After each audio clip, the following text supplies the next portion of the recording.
Well, we'll get going. Again, good day, everyone. On behalf of the Chartered Institute of Logistics and Transport, North America, or CILTNA, welcome to today's webinar entitled Scaling Up Sustainability in Transport and Logistics. This is the second of a series of webinars dedicated to sustainability of our logistics and transport systems. We're happy you've decided to join us today and hope you will see value in this and future CILTNA webinars and events.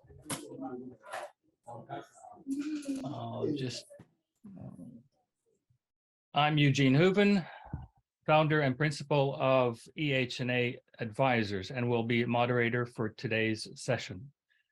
Just a brief word about CILTNA. The Chartered Institute of Logistics and Transport is the leading professional body for those who work or have an interest in logistics, transport, and supply chains, founded in 1919 with over 34,000 members worldwide in over 30 countries.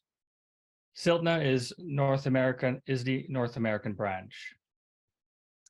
So our aim is to develop the art and science of transport and logistics through education, research, networking, and information sharing. If you or members of your teams are interested in learning more about the benefits of becoming an accredited professional member of our institute, please visit CILTNA.com. So as a background to today's webinar, it has become clear that there is an urgent need to decarbonize trade and supply chains to get to net zero by 2050 or earlier.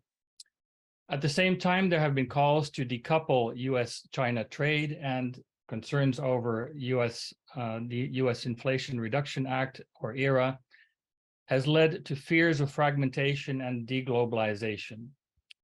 Yet, international trade and greater cooperation can amplify global benefits and amplify global efforts to address climate change and put the planet on a sustainable growth trajectory. Global trade and supply chains are essential to scaling up the green technologies that can ensure sustainable growth free from carbon pollution. While there are many obstacles to the energy transition needed to decarbonize our supply chains, it is recognized that urgent collective action and leadership is required at all levels in business, government, and civil society.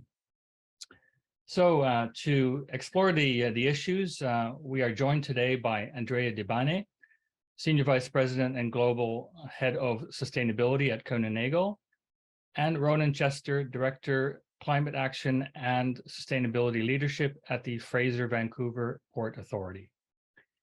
Each will give a brief presentation, after which we will open up for Q&A. For the audience, please use the chat to indicate any questions that you may have. I encourage you to do so we can have a good discussion and learning event. Briefly, just to introduce the speakers, Andrea Debbane is Senior Vice President and Global Head of Sustainability at Kuehn+Nagel, a global transport and logistics company based in Zurich, Switzerland. Andrea started her career with the Ministry of Communications, Policy Directorate for Technology with the Government of Canada, before moving on to Coca-Cola Company in Japan as Vice President Strategy and Marketing for the Asia region. She then joined Airbus in Toulouse to work on the marketing and communications of the Airbus A380, at the time, the world's largest aircraft and industrial program. During her time at Airbus, she established the Airbus Foundation and served as its executive director to support the humanitarian community with emergency response services, working closely with NGOs, startups, and social entrepreneurs in the development and education in STEM of young people worldwide. This led to the role of VP Environment Affairs, ultimately serving as Head of Responsibility and Sustainability, working closely with customers, suppliers, governments on the decarbonization of the sector. Incidentally, this is also when I met Andrea while we were both on the board of the Air Transport Action Group that led to the industry agreement on a long-term plan to meet net zero CO2 emissions by 2050. This intensive collaborative effort subsequently led to governments adopting a 2050 net zero carbon goal for air transport, agreed just last year, October, at the International Civil Aviation Organization, or ICAO.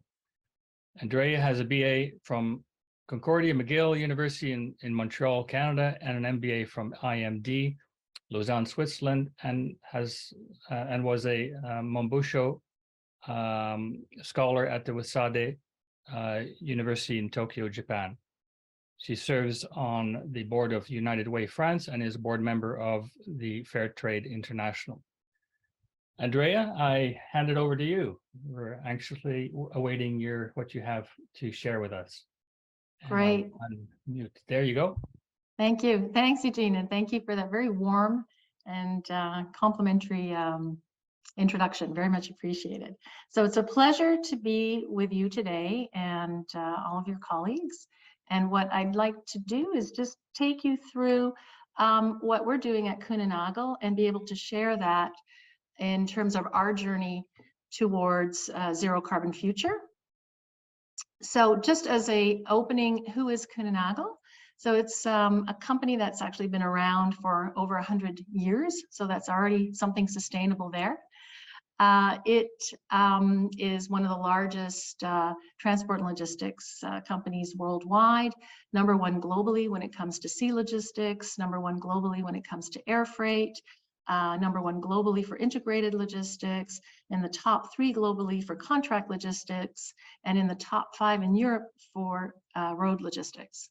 So that's just a little bit of an overview. And in terms of our network, so we're serving in 100 countries worldwide. We have close to 1,300 sites and over 78,000 employees worldwide. The origins of the company were in Germany. And as you can see, it's reflected as well with the number of employees and where most of our sites are, but we are active, very strong globally. And as you said, we're headquartered actually in a small town called Schindellegi, which is not too far from Zurich in Switzerland. So our journey actually is quite interesting because even though we're a very large transport and logistics company, we're actually very asset light. So we don't own the assets except for a few thousand trucks, which means that we work with carriers and partner suppliers in order to be able to carry out our mission for our customers. So when you translate that into scope 1, 2, and 3, and I'm not sure how familiar everybody in the audience is when it comes to scope 1, 2, and 3, but here's a little diagram. It's basically scope 1 is your own direct. If I may interrupt, I'm not seeing any slides at this point, so that is a little bit difficult to follow, Andrea. Okay. Now, hold on. Let's see why. Yeah, okay. Do you have my screen now? Yes. Okay, sorry about that. So I don't think I need to go through the intro again, but do you have the scope 3, the scopes here in front of you? Yeah. Yes, you just need to click the presentation button at the bottom. At the top, yeah, here we go. Okay, good, okay. So apologies for that, but okay. Perfect. I think we're in the heart of the matter. So as I said, you've got the scope 1, 2, and 3. So scope 1 is the direct emissions that a company would be responsible for from the use of their own assets. Scope 2 are what we call the indirect emissions. So it's the electricity and energy that you're consuming for your offices and operated warehouses. And scope 3 is everything else in your value chain. So the supplier's emissions for your air, road, and sea. And as I said, because we are asset light, what it means is that close to 99% of our emissions are actually in scope 3, which makes the challenge to decarbonization, but it also means it's an opportunity, because it means we need to be innovative, and it means we need to be really collaborative, and we need to be collaborative with our customers and our suppliers. So we set targets. I think this was the first thing we needed to do, and we aligned. We were one of the first in the industry to actually align with the Science-Based Targets Initiative, and that was really working with what they call the SBTI. It's an external, not-for-profit. It's got a number of people on the board, different NGOs and associations, and it's there to support industry in meeting or setting targets that would be aligned with the Paris Agreement of well below 2 degrees and aiming for 1.5 degrees. We set our goals in 2019 against a 2019 baseline, and that meant it was a 33 absolute reduction target by 2030 across all our scope 1, 2, and 3, which equates to about 5.5 million tons of CO2 reduction. And I want to highlight here the reason that we're in absolute reduction is because we set these goals before the sectoral guidance came into place. So now for any company who wants to set science-based targets, and they would do it with the SBTI, you'll see that there is sectoral guidance in place for air, for sea logistics, and for overland. And that means you would be less inclined to go for an absolute reduction, but would be looking for a carbon intensity reduction that also reflects growth. So we'll be reviewing our own targets again when all of the sectoral guidance is fully developed as part of the SBTI. And I think they're reviewing their air freight sectoral guidance that should be up and ready by the end of 2023, which is really important because, of course, air freight, of which we're, as I showed you, are the #1 player, is also the most carbon intense sector, and therefore has a significant part of the CO2. We also have a 100% renewable energy target for 2030. We reached 100% renewable electricity already on all of our sites in 2022, and now we want to maintain this going forward.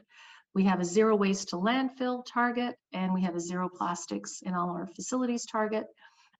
We reached 10% reduction of water consumption in our sites in 2019, and we want to maintain that through 2030. So those are our 2030 environment targets.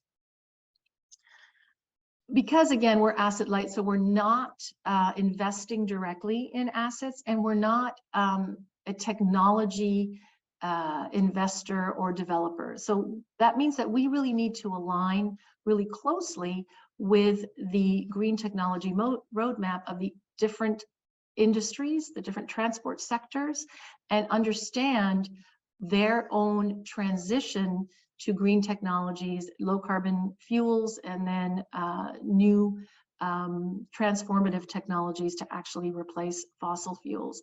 So I wanted to show this because I think it also gives you an indication of how we're working and how we work closely with the industry and with the different suppliers across all the sectors. What you can see here is everything in green is what we call low complexity.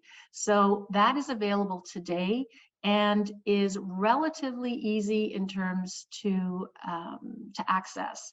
What you see in the blue is a medium complexity in terms of new equipment or new infrastructure that would need to be put in place.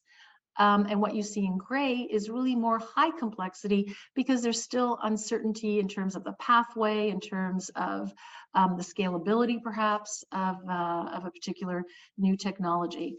And what we see here is really the importance, especially in the air transport, of drop-in fuels and sustainable aviation fuels, as well as the nurturing and scaling of new synthetic fuels for aviation. In maritime, we've seen a strong development in drop-in fuels and LNG, and we know that there will be e-biomethane ships and methanol coming into the market from 2025, and e-blue ammonia in 2030 and beyond. For trucks, it's a little bit more complicated because the technology is there for short haul, short distances, but when we talk long distances and big loads, the technology isn't quite there yet when it comes to electric vehicles. So either it's taking up, the battery pack is taking up, a large amount of space, and the re-energizing time is quite lengthy. So we've also seen is an intermediary HVO, the hydrogenated vegetable oil, as a drop-in. And also looking at, and I'll talk about this just in a minute, some new innovations, testing things like, solar panels, and also fuel cell electric trucks as well are in the process of being tested. And of course, rail that is already in place, and clean energy because it's powered already by renewable electricity and energy. I think the real message here is every sector is different when it comes to its development and its deployment. Some are more advanced than others.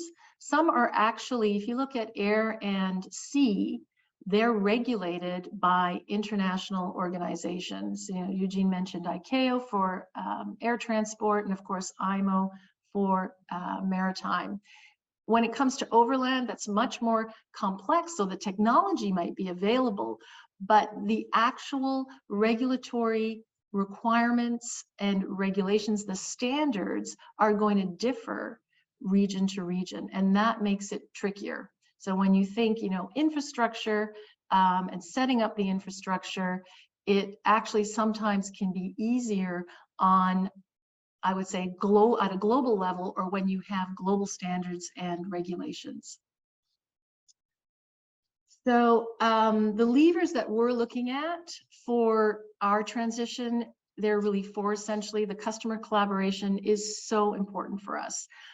So what we have been doing there is really monitoring as well which of our customers are signed up to science-based targets, understanding their own sustainability journey, so we can be proactive. And we have 400,000 customers that we're servicing worldwide. And so we have different maturity levels with our customers. We have some big global customers who are very knowledgeable, for example, when it comes to decarbonization, to science-based technologies. Our discussions with our customers are going to be very pointed. They are going to want to get into even specificities on, the types of SAF that we're using.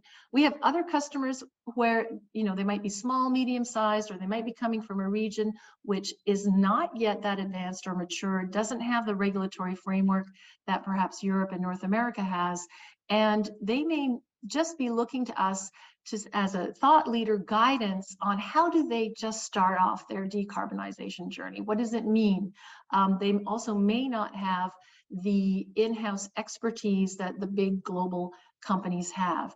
So even though I talk customer collaboration, it's really important that we segment our customers. We know which customers are, where they are on their journey. Sometimes it has to do as well, there's some sectors who might be more mature than others, and sometimes it might be big global brand leaders who are obviously a little bit ahead of the game.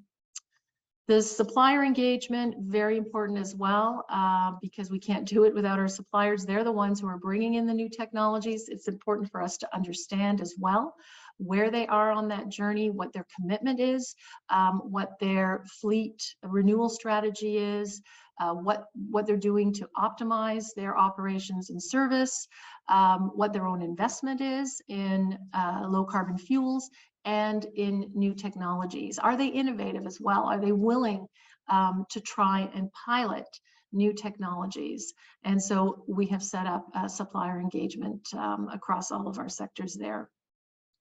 I talked a little bit about the low carbon fuels and the renewable energies, and I'll speak about that in a moment as well.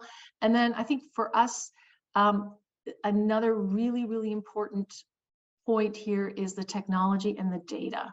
So although it's number 4, it actually it shouldn't be 4 on the list. It probably comes as number 1, because without that data, we can't do anything. So our investment in data, again, 400,000 customers, that's a lot of data points. So it's not just being able to have access to that data, but what we do with that data and how we can turn that data into useful insights and guidance for our customers. So this is what we're offering. This is really our offering, if you like, for customers, and aligned with the science-based targets, because again, most of the customers that we're working with are looking proactively for decarbonization solutions, are signed up to science-based targets. And it's really important to measure, avoid, reduce. So being able to measure their CO2 footprint in their supply chain, then looking at different avoidance possibilities here, leveraging the data, looking at modal switch solutions, different carrier and route preferences to avoid emissions so that they can plan their supply chain and their transport most effectively. And then the reduce is looking at what technologies exist today where we can leverage that are in the market. And here we're prioritizing, obviously, low carbon fuels to be able to reduce.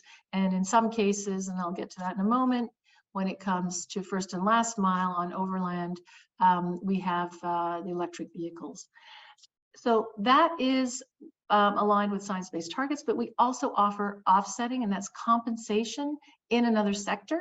So we offer that possibility for our customers to compensate with carbon credits, and we are only working with the top certified offset credits on the market. And I think this is important as well, because in our industry, as I showed you with that green technology roadmap, we won't get there only through the reduction. When I say get there, it is, let's say, tackling climate change. We need to have that balance of the insetting and the offsetting. And there are many customers who perhaps may not be that mature in their journey, who may not have the capacity yet to do an investment in a low carbon fuel, but still want to be able to contribute in some way to the challenge of climate change. And that's where the compensation and the offsetting comes in. So I want to talk a little bit about measuring again, because I think, as I said, this is really important. There's really three aspects here. So it's that visibility, the emissions visibility, so customers can have access to their emissions and information on a shipment level. Then it's what we do with the reporting. So we do have an interactive emissions dashboard, which means that they can go in and they can deep digger into the data. We also offer summary reports and much more detailed reports where we're looking at the CO2 per shipment level, looking at it per leg, and also the different shipment status. Then there's the part which is also key, that analytics I talked about. So how do we manage and how can we support our customers to better manage their own CO2 and that decarbonization journey?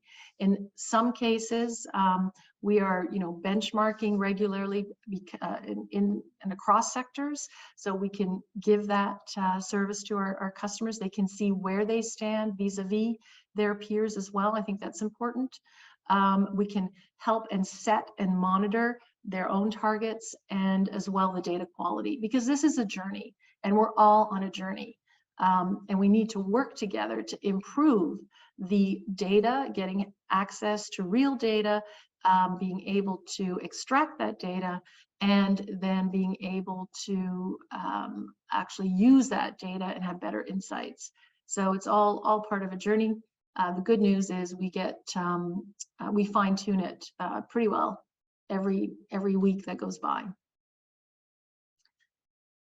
And I just wanted to introduce to you something that we've developed as well, which I think is quite innovative. It's our Sea Explorer. So that's a digital platform. It's for emissions transparency. It's not only for emissions, it can be of service in helping our customers kind of make decisions based on real-time data. So it's visibility on all of the different shipping carriers that are out there, and it gives it can give guidance so that they can plan their routes, and they can make those choices, sometimes based on CO2, but not only on CO2. It could also be in terms of timing, routes that they want to take, but it allows that carrier selection through better visibility and transparency.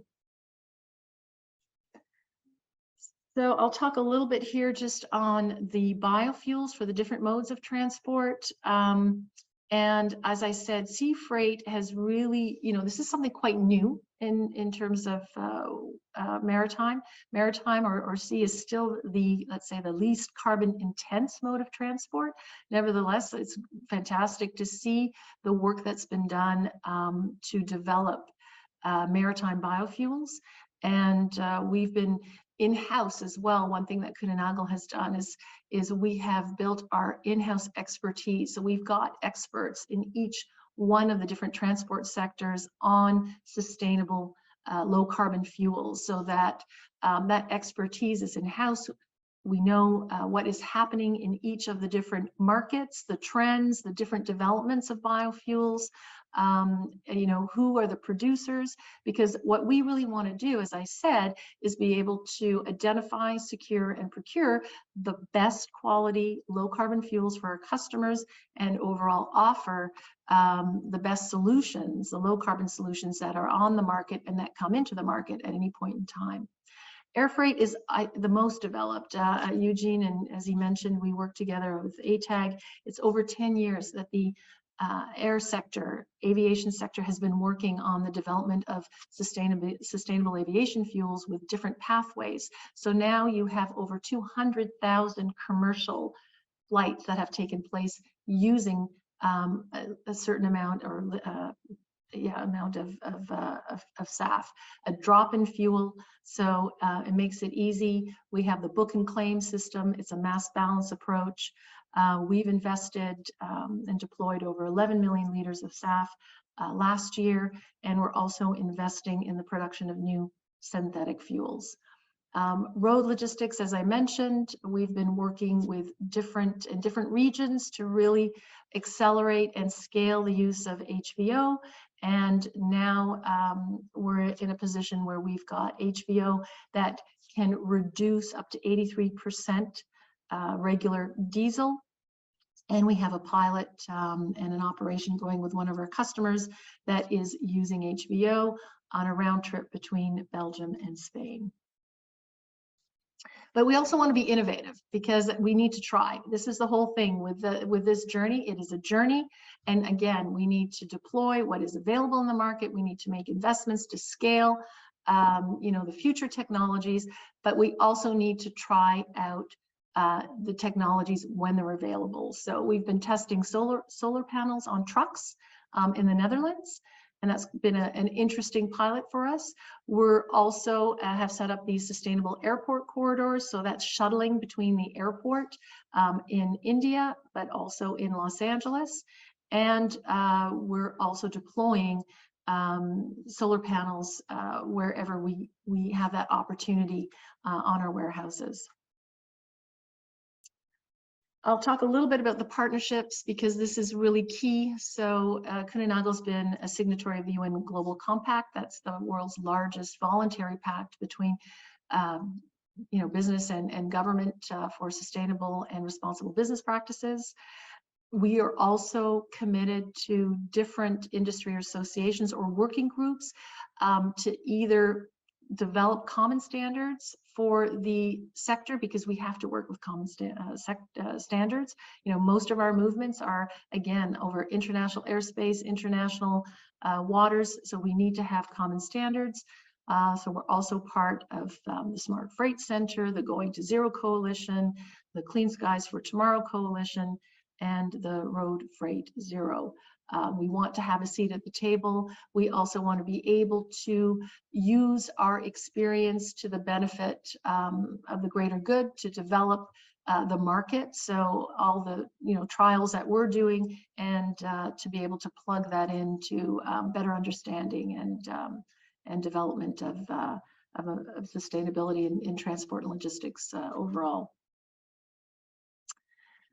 So I'll just talk very quickly. That was on the decarbonization, but I also think it's important to share with you the vision in terms of being the best company to work for and work with, because it's, again, at the end of the day, it's all about the employees, right? So especially in our case where we're asset light, our biggest asset, it's people and data, actually. And so how we motivate our people, the type of talent that we can attract, is hugely critical to our journey to sustainability. And they're also asking for that, especially the younger generations want to see a company that's really vested, that is committed and is walking the talk.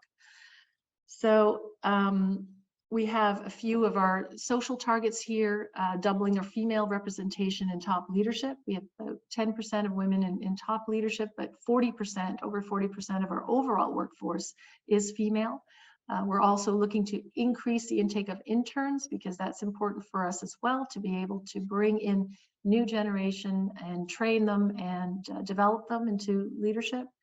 And creating that workplace where everybody feels and they belong. And I think this is so important, especially given the pandemic and what everybody had to struggle, especially in our industry. It was tough. It was hard. We had people working around the clock to address the bottlenecks, the disruption we all had to face in supply chains. So ensuring that we've got a good workplace for our employees is really critical. And we have a lot of local success stories, because at the end of the day, even though we're global, our headquarters is small, and as I'd shown at the beginning, our workforce is diverse and is right across the globe. So it's very important that every region kind of identifies what are the key criteria for local success to be a top employer. And we are happy to say that we've had many success stories across the different regions.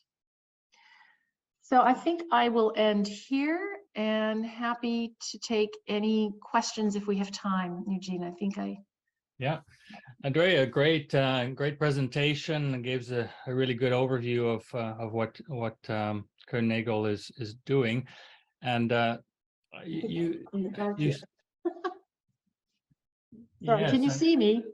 It's yes, I become can very... see you there. Okay. Well, now I don't. Okay. There you go. Now we can. You mentioned, I think the message that I'm getting from on sustainability is that it's a massive collaborative effort that's required, not only within companies, but also with partners, with government, with civil society. And you were mentioning the diversity of customers that Kuehn+Nagel has, and how do you deal with that, and how do you address that diversity? And you spoke about it a little bit, but how has the relationship with these different stakeholders evolved over time? And what are some lessons learned and possible best practices that you've identified? Yeah, it's a really good question. So the way that we're structured, we obviously have key accounts, and we do that on an industry or a sector basis. And we also have our regional teams. And they're the ones who are really out there with a customer. They know, they understand which customers are proactively going for sustainability. We have also, integrated into our offering where customers can opt in for either insetting or offsetting. But I would say that the big learning is really know your customer, understand their sustainability journey, and help them look for solutions, because there always are solutions. And it's really the more that you know their footprint, the more that you understand their own investment, their own priorities, what's important to them, then the better that the guidance that you can offer. And it is about working together to find the solutions. And sometimes it could be a modal shift where there's that opportunity. Sometimes it could be trading off on a modal shift where there's a cost saving, and then that could be used for purchasing of low carbon fuels. So it is really experimenting, innovating, and it is one step at a time. But Mhm. closer you are to your customer, the better that you can Better. find the common solutions.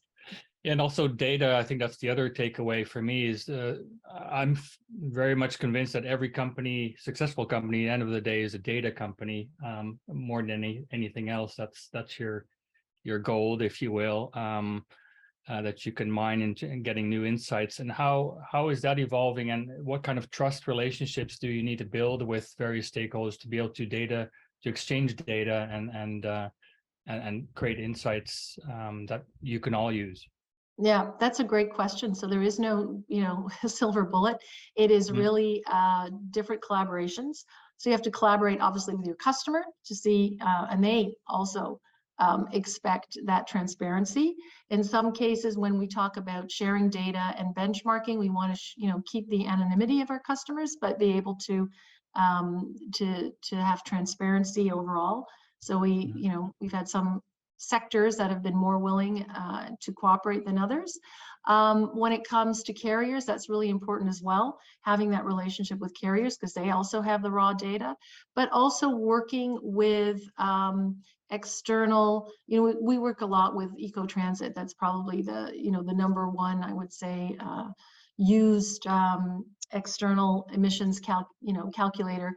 And so you have to use a combination of different approaches in order to get the best data sets and then be able to extract from that insights. And that's the part of the journey. So we're always trying to improve that visibility, the accuracy, and then the analysis that goes with that.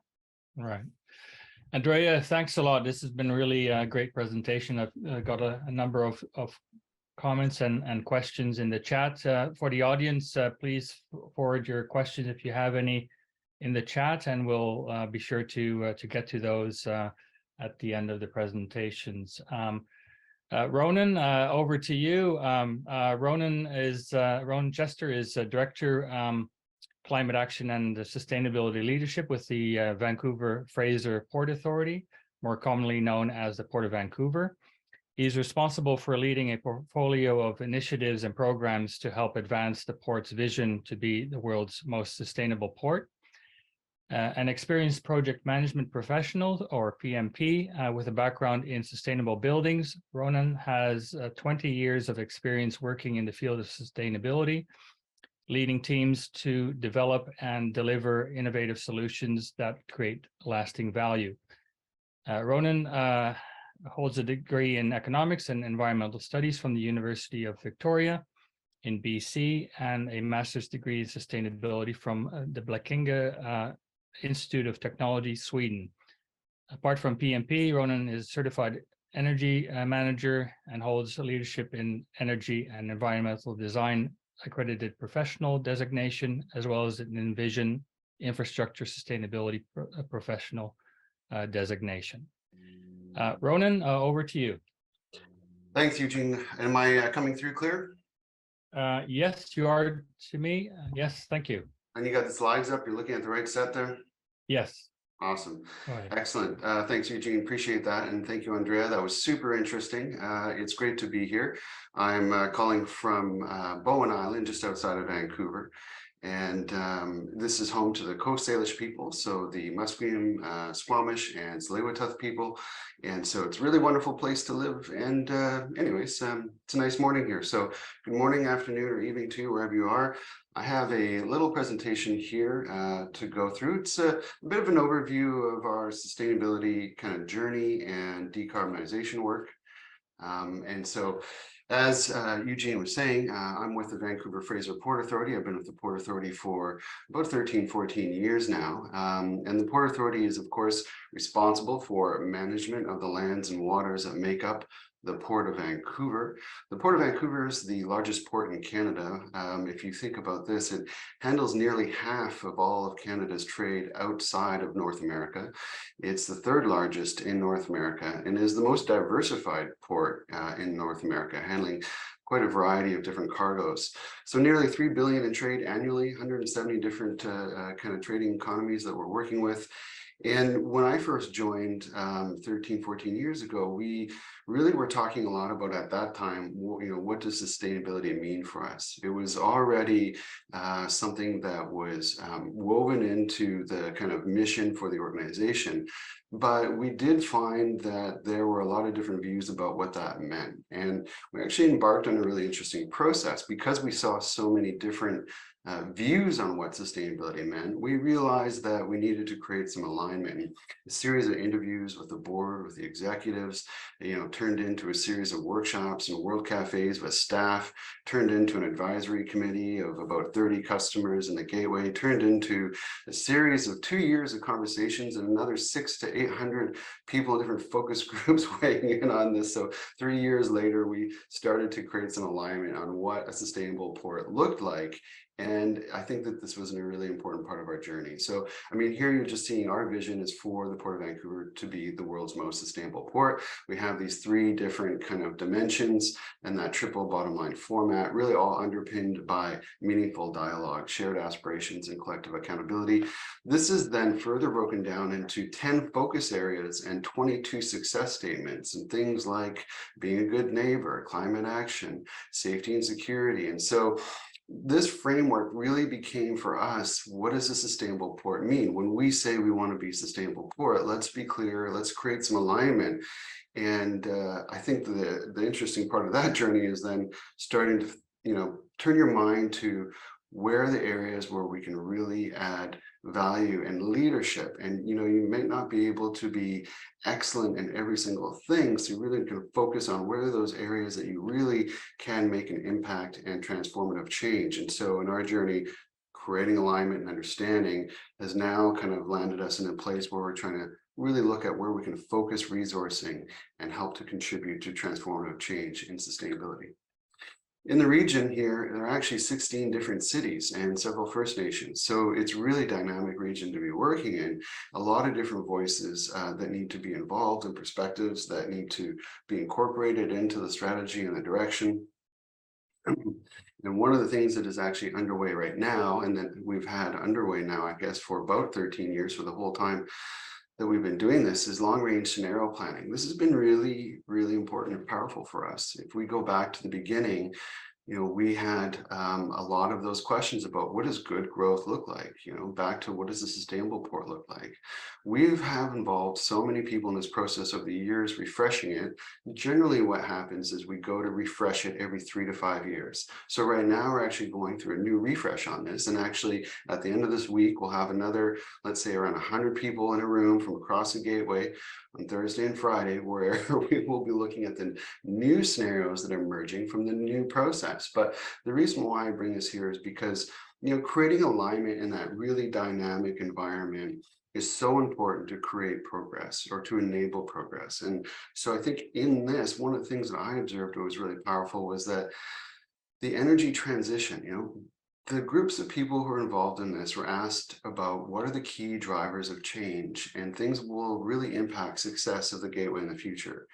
And, this is back in 2010, right? So to see that the energy transition related with getting to a lower zero carbon economy was going to be this major driver. At that time, it was really the beginning of a realization. But in our journey, we've constantly been re-looking at this, saying, what does this mean then for the port? And that's been very powerful with the board, with the management group, and the rest of the organization to see that this is not just a curiosity. This is a really important component of the future success of the Gateway. So as we go through some of the decarbonization strategy here, that question about what does the energy transition look like really starts to play out. We're quite unique in that we have this shared collaborative air strategy, and this is with the ports of Seattle and Tacoma. We created this back in 2007, updated, the new version came out in April 2021. And so this is a long-standing collaborative arrangement, and that's because the ports here, we share a common airshed. And so it's really driven, originally by our deep concern for protecting air quality. And you can see in this new version here, of course, we're also really, really focused on getting to zero by 2050. And so for us, really trying to eliminate all tailpipe emissions for both air quality and for climate action is where we are focused. And this strategy, has a few different themes in it. But of course, each port is quite different. And so each of us have taken the strategy and then transitioned that into more of an implementation plan specific to each of our ports. But here you can see at a high level, we see the need to continue to focus on, the very left, I'm going to say is a real, a bit around cleaner diesel, right? I mean, the whole entire port is driven by oil-based and diesel fuels. And so really trying to think about how to get the old equipment out, because it's the old high emitting equipment, and make sure we're setting the stage for better air quality. And then the next step here is around really trying to facilitate that energy infrastructure.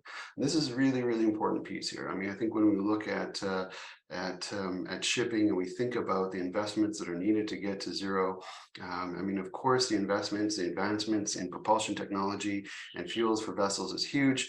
The investment needed on the land side in ports is tremendous. And so really, I think that the kind of different actors in the gateway need to be thinking very carefully about how to accelerate the energy infrastructure, the right energy infrastructure.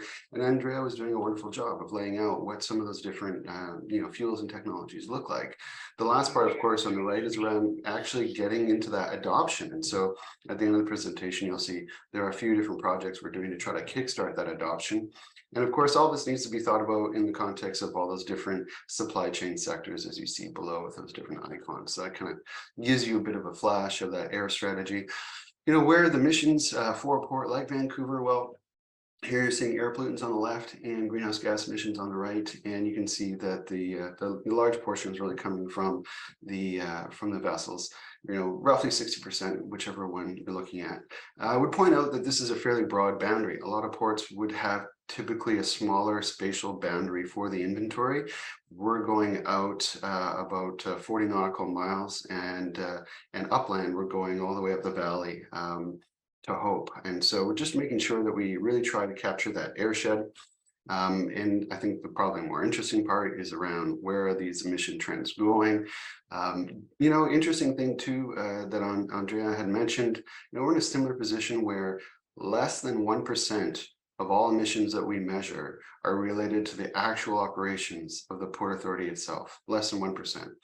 Right, so the emissions in our inventory for greenhouse gas are around, let's say, 1.5 million, and the emissions for the Port Authority are, less than 5,000 tons. So similar space where we're really working on that scope 3. That's really the key area. So collaboration is really critical here. And if you look at the trends, you're seeing improvements in air pollutants. That's great. But what we see is that because of the growth through the gateway of roughly 4% per year, year over year, the greenhouse gas emissions are trending upwards, not downwards. Now, we're in the process of completing the 2020 inventory. So we do a comprehensive inventory every 5 years. And so, of course, you can't really start that till the 2021 after the 2020 is over. So we're just polishing that off. I think that this will change a bit, but I think that in general, we will still be on an upward trajectory, not in line for 40% reduction by 2030. So this is kind of the fundamental dilemma that we have in Canada as a trading nation, and with, again, the majority of all trade going through this port. So when we think about some of the different sectors, back to the air strategy, what's going on then in marine and land? And so again, our kind of, deep concern for air quality and protection of air quality has led to a variety of different programs in the different sectors. In the shipping side, the Eco Action Program for ships is really key for us. We've had this for many years now, and we've been successful in growing participation. Effectively what's happening is we're giving a pretty significant discount on the harbor dues to vessels that demonstrate that they are cleaner or quieter. And I'm going to take a second and say, why quieter? Well, there would be two things really. One is definitely terrestrial or above ground noise, which is less developed today, just emerging. But this is important because communities in and around the port are very concerned around ship noise. But the other one that we're really focused on is underwater noise, because underwater noise from vessels has a significant impact on cetaceans or whales. And so in our desire to reverse biodiversity loss and protect these endangered species, reducing underwater noise is of critical importance. And so this program really is about recognizing those carriers who are going above and beyond. This year we have a new level of discount, the platinum level. This will be for use of alternative marine fuels and for underwater noise notation on a vessel. So all the class societies now, or most of them, have an underwater noise notation, and that would usually result in a vessel having reduced its underwater noise signature by upward to 90%. So this program for us, very important. Those who participate the most, we have a Blue Circle Award. This is the list from 2021. So you'll see absence of cruise because we didn't have a cruise operations in 2021 due to the pandemic. But this is really important. It's a way for us to celebrate those leaders in the industry in the region here. And so a good piece of recognition. Shore power has played a really important role. We were one of the kind of early ports globally to have shore power, 2009 for the cruise terminal and 2018 for container ships. Just last year, we had another shore power enabled berth come online. We want to have all the container and cruise berths enabled by 2030. This is a challenge, of course, getting enough electrons. We have the fortunate benefit of renewable hydroelectricity here in the region. So if we can take advantage of that, that's great. And we are seeing some other ship types, auto carriers, tankers, likely moving towards using shore power. So there's some good future opportunities in that space. Of course, a lot of it has to be around international collaboration. This is something that Andrea was touching on, so important. I mean, these problems are so large that it really takes, a collective community to come together. And there is a really long list of groups that we're working with. It's actually getting almost a little bit too long. These are just 3 that we're pointing out. But if I look at maybe the bottom one might be less familiar, this is a group of 12 leading ports who are working together, kind of behind the scenes in a way on a monthly basis, just trying to figure out how to sprint this forward. So you have, Rotterdam and Hamburg and Antwerp and Barcelona and LA, Long Beach, and goes on and on. And so, I mean, this work is really important. And I think that this is an exciting time where you see so many different groups coming together, trying to make a difference in this space. LNGs and marine fuel. I think we've all heard a lot about this. A couple interesting points here. Of course, in BC and in Canada, we have a lot of gas. And the gas provider here in the Lower Mainland is liquefying with hydroelectric power. So, actually has the lowest carbon intensity LNG on the planet. And so that's actually an interesting advantage. Also, the British Columbia government and Canada have a significant commitment to reduce fugitive methane from production, distribution, and storage. And so when you combine all that with the best technology, with the lowest methane slip, you can actually, create some really great opportunities here as a transition fuel. And I think as we introduce biorenewable content, as Andrea was looking at in her slides, this is really key. We can get some other deep reductions, but a lot of this has to be around being excellent at managing methane, at managing fugitive methane emissions. And so, really just pointing that the regulators and the industry are going to need to be really good at managing that and on understanding the life cycle carbon intensity in order to actually leverage the benefits of gas in this transition. So this is something that we think is really interesting. There's a project going on right now in the port. Around 2024, we expect to have a full kind of LNG bunkering service available. And then again, we'll be looking at how to get more renewable content into that. But right now, we should have 30% renewable content in that LNG by 2030. And that will be available here in the port. So, of course, looking at methanol and ammonia and hydrogen. We have some hydrogen facilities developing in the port here, which is really exciting. And that brings us to this other initiative last year with Port of Seattle that we launched in the borough of Juneau. This is the first green cruise corridor globally that we're aware of. And we have, as you can see, all the cruise lines are involved here. It's really fun. And right now, what we're doing this year through next year is really understanding the technical kind of characteristics of creating a zero emission cruise corridor from Seattle through Vancouver up to Alaska. And so again, that will really need to leverage drop-in fuels, which are being produced again right now in the port, or hydrogen, which we have a new facility being developed, or that renewable gas, LNG bunkering component, which I was mentioning, are being developed. So, this is a tough one, but it's exciting to see where it goes. And certainly we're really proud of this cruise market. It's a really great cruise market up to Alaska. Vancouver is a home port in that segment, so very important to us. So kind of another example of that collaboration. If we just quickly touch on trucks, we've had environmental requirements for container trucks in the port or accessing the port for quite a while now. And to be honest, we've been struggling implementing and expanding on that. And it's really important back to our kind of cleaner diesel kind of philosophy. You need to get the old trucks off the road. road. So you can get 90% less diesel particulate matter, which is, as we all know, a human carcinogen. So this program really important. GPS installed on all the trucks, and a new kind of component of this program coming in this year around April will be a 12-year maximum rolling truck age. So no truck can be older than 12 years on a rolling basis. And here's some of the benefits implementing that. So, just thinking about when you look at particulate matter, like the equivalent of 200,000 passenger vehicles coming off the road. So these policies are really important. They are not easy to advance. You required a lot of our kind of brand equity and kind of social capital to get across the line. And I think that these are good lessons for us about the kinds of challenges that we face ahead in decarbonization. On the non-road terminal side, very similar. We charge fees for the older equipment to push that old equipment out. You cannot bring any more old equipment onto the port. These programs have a really good effect, and we just introduced a new set of fees that actually go up, fairly, significantly over the next several years, up to 2030. So these programs really, again, set the playing field for having a cleaner, more modern fleet that is protecting air quality. And so, of course, the question is now, how are you layering in the energy infrastructure and adoption of these zero emission technologies? So I think a lot of this for a port authority is through facilitating pilot projects, because this is how you start to get that collaboration going. You start to get technology vendors, who are developing new technologies, working with industry operators, working with regulators and the port authority, testing them. And so we have a variety of different projects underway. Right now, we've been running our harbor patrol boats and one of the terminal operators' locomotive on 100% renewable diesel.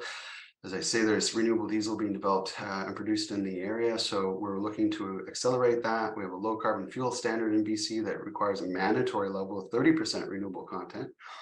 So we want to get much higher than that in the port applications. We have some battery electric terminal tractors. We have some battery electric trucks coming this year. We have what I think will be the first hydrogen powered RTG that will be developed this year with Ballard and some other Canadian and BC technology vendors. And we're just continuing to look for more support to do this, because again, this is kind of the way that you inch it forward. And each time that we do this, we're getting great insight into the demand and supply of the different type of energy that we need to bring into the port. Back to that energy transition and to what Andrea was saying, each sector is kind of different. Whether you're looking at non-road or on-road, or you're looking at locomotives or vessels, we have to think about each of them dynamically, and we really need to be planning what is that energy infrastructure needed? How do we accelerate the delivery of that energy infrastructure? And the right policy along with it, so that there is this competitive, reliable, low carbon energy available for all the different parties who are working through the Port of Vancouver. So that's kind of, a bit of a flash. It's quick, but hopefully it gives you a sense of some of the work that we're doing in sustainability and decarbonization. And I'll hand it back to Eugene. Ronan, thank you very much. This has been great, and it just goes to show, much like airports, ports are very much, the nodes where so much of the activity comes together, and the need to kind of be in a facilitative role and also leadership role to get all the stakeholders to work towards some common goals and objectives. So I think that's kind of the uniqueness of a port authority or any node, if you will, in the transport system. When it comes to the Port of Vancouver, you're a Canadian port authority mandated to manage federal lands and waters in support of national trade objectives. But when it comes to sustainability, who's ultimately responsible for the success of the strategy? Where does that fall? Yeah, that's an interesting question. I mean, I think that the port authorities in Canada under the Canada Marine Act have been, as a delegated authority, been given a lot of responsibility to lead and develop that infrastructure in the right way for Canada and Canadians. And I think, really it's up to the management group and the board to take responsibility for the sustainability performance of the gateway. Recognizing, of course, that there is such a dynamic array of actors who are actually involved in affecting the sustainability performance of the gateway. In that sense, back to our vision of the importance of collective accountability, right? That shared aspiration and collective accountability being so key, because we will and want to take responsibility for leading, good growth for the gateway and realization of the vision. But the only way to do that is with those other partners who have shared values and who are also willing to engage in that dialogue about what does our collective kind of aspiration look like for this gateway? How do we realize that and work on that together? And no, we're not going to agree on everything all the time, and that's okay. What we're trying to do here is what's bigger and better for business in the long term. And I think that in that we've been seeing a lot of interest in that conversation. So, I guess just go back to that, Eugene. I think, the board and the management team have taken really, I think, a serious commitment to realization of this. Yeah, well, that's great. And talking about collaboration, let's have an open discussion. We'll get Andrea to unmute her mic, and then we can have a three-way and answer some of the other questions that have been coming in. Andrea, any comments or thoughts that you have when on what Ronan's had to say with regards to ports? How is that relationship for evolving for Kuehn+Nagel? I think it's great, and it's great to see Vancouver, that's got a vision, aspiration, this idea of the shared values. I think is really important. I think the incentives is also another good way to get all the actors on board. So I think that's fantastic. And it's also good, as you said, you need to pilot. And it's a little bit of, tweaking here and there and trying things, and not, because it's a journey. And we know that we have challenges in our industry, and it's not going to happen overnight. But it's really step by step, and we can't wait for that big, one transformative thing to come. And we need to be realistic, and we need to keep also the realities, centerpiece, as well as sustainability. So it's about trade, it's about the economy, it's also about sustainability. It needs to be looked at holistically. Yeah. And it's really a journey, step by step. Well, great. Let's pick up some of the questions. We're just for everyone's information, we'll just go to 15 minutes past the hour, just to give everyone a chance to get their questions in. One question I have here from John Coleman. In a perfect world, every transshipment would be a direct hit at the port, with marine and land carriers synchronized, enabled by data, scheduling, traffic management, and so on. So this is directed to Ronan, I think here. Does the Port Authority have a feel for how much potential there is to reduce emissions if that goal could be achieved? Yeah, I mean, I think that's one of the most important questions that's really circulating today. And for a port that is handling a lot of bulk product, it's also going to be, I think, an important question. I mean, we have a lot of focus on supply chain performance in the organization. We have whole teams really kind of focused on that. Back to the discussion about data and better visibility in the supply chain. I mean, this isn't just important in the context of the current issues that we are discussing right now. It is also really important, in my perspective, when you think about resiliency of the supply chain in the face of climate change. And we could see that a few years ago with floods and fires, and the ability for industry to rally and be efficient in how these modes connect is really important. I guess within that World Port Climate Action Program, one of the important work streams that the ports have been working on was vessel call optimization. So again, just maybe saying that the Port Authorities also recognize that this is really, really important. And in fact, through some of the work that Ben's been doing at Rotterdam, we have some new stuff with the GIA and IMO, the Global Industry Alliance. And so anyways, recognition is really important. But having said that, again, go back to the Vancouver context. I mean, we have some issues with that. I mean, we have a lot of ships at anchor. We've had throughout the pandemic supply chain disruptions. that have created ripples in the supply chain. We have community members who are quite concerned about anchorage of vessels and all that. And I mean, I just go back to say this is a really big topic of the day. There's no simple answer to it other than I'd say that the recognition that it is critical to success in so many different ways for a port, whether again it's resilience or efficiency, or as noted in this question, also just carbon reduction, the reduction of emissions. Right. Yeah. Yeah, focusing on some clear targets that everyone can rally around. I think that's really important. I've got another question here from Michael Sussman. Given the urgent need to ship less goods and shorten supply chains, how are you facing into the need to shift? Got a thing here in front of it. Shift rewards and compensation from more freight volume to less freight volume through ports and other transport components.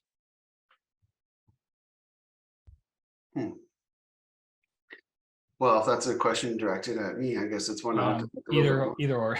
Yeah. I mean, I think, incentives that are, if I'm understanding the question, incentives that drive decisions to move cargo by different modes. That's something that, no, I don't think that we're really experimenting with our current incentives on. We do have vessel on-time arrival program, an incentive which is quite interesting for vessels to arrive within their scheduled window. That's actually quite a unique program. And then with ours, it's really just about the clean required vessels. So good question, something to think about. I think what Michael may be alluding to is often industry is trying to tackle the supply side of things versus the demand side of things is what's driving a lot of industry activity when it comes to efficiency improvements, doing more and so forth. But the demand side is equally important in terms of how this system really develops and works. Are you or a number of other partners in the supply chains trying to educate the I guess ultimate customers of freight and goods being transported to be more sustainable minded, if you will. So a bit of education perhaps that needs to take place. There's been some of that amongst the airline community, but to get people to travel less, if you will. Andrea, any thoughts on that? Demand versus supply, what gives? I think it's two ways, but what we've seen is the customers, at least who've been the most, let's call it proactive in really wanting to find the solutions, is because their customers are asking them. So we've seen a lot in the healthcare sector. And it also goes, if you like, it is integral to that, what the healthcare sector stands for. So we've seen a lot of mobilization there. In fact, they have themselves set up initiatives such as Transportize, where they're working together and they're saying, we need to decarbonize our supply chains. We need to have this transition. And so they're the ones who are coming to us. We've got another example with Lenovo, where we've just done a piece of reduction using sustainable biofuels, and they have asked to actually be able to break that down to their customer because the demand is coming from their customer. So we've been able to do that reduction piece, we've given the certification, and then we've actually taken it one step further in terms of the data and being able to take it down to a shipment per customer level for them. So that demand is coming from the market. I think what we need to do as transport and logistics is say, how can we work to be collaborative and creative to respond to a consumer and customer demand that is there? Yeah, that's a great point, and I'm also kind of wondering how Scope 3 targets may play a role there as well. Down the supply chain, are setting targets in those areas going to change behaviors, perhaps? I think so, because the other thing is not understanding with anyone who has a supply chain, where is their priority? The reality is most of businesses are going to look to that energy transition in the area where they can make prioritize the investments in sourcing and manufacturing. But there are many companies who also have a very big scope 3. And so their focus and their priority will be on that scope 3. So picking up what Ronan said, it's really important to look for like-minded, not just suppliers and partners, but like-minded customers who have a shared value, who have that sense of collective accountability, who are also willing to, invest, take risks, be innovative. Right. Yeah, and I think, like we took some time at the end of the year, we go around, catch up with, major customers and talk to them about sustainability, leadership, what's going on for them. And, really in none of these conversations, do I really feel like we are in the role as a port authority to be exciting them about the importance of sustainability. I mean, this is, DP World, Glencore, these are large companies that have big commitments on sustainability. And I think it's really more a conversation, like, bringing humility to that conversation and really more discussing, like, how are we helping to make this transition happen in energy? Because to your point, this is where the beneficial cargo owner and the carrier and the terminal operator and the port authority are looking at this saying, like, how are we, is methanol or is it ammonia? What is it that we need to be leaning into to decarbonize this operation? And that's, I think, where the excitement is. Having said that, I mean, of course, sustainable patterns of demand and production are super important. And so I think, what role any of us can play in promoting sustainable lifestyle or sustainable demand, sustainable production is going to remain a really key topic. But for sure, it's a difficult one for a port authority to kind of navigate, I will say. Right. Yeah. Great. We have time for one last question from Jaco Verspe. His question is, 80 to 90% of carriers are SMEs. That seemed like a huge challenge to get the necessary data from in terms of carbon footprint measurement and management. So this question is addressed to Andrea, but I think to both of you ultimately. How is Kuehn+Nagel addressing this challenge? So it's, you spoke a little bit about data before, but again, I think it's crucial to get your hands on as much relevant data as possible to make informed decisions. Yeah, absolutely. As I said, it's a journey. So that's, one of the challenges, and obviously having access to that data, but also then we work with a lot of modeling.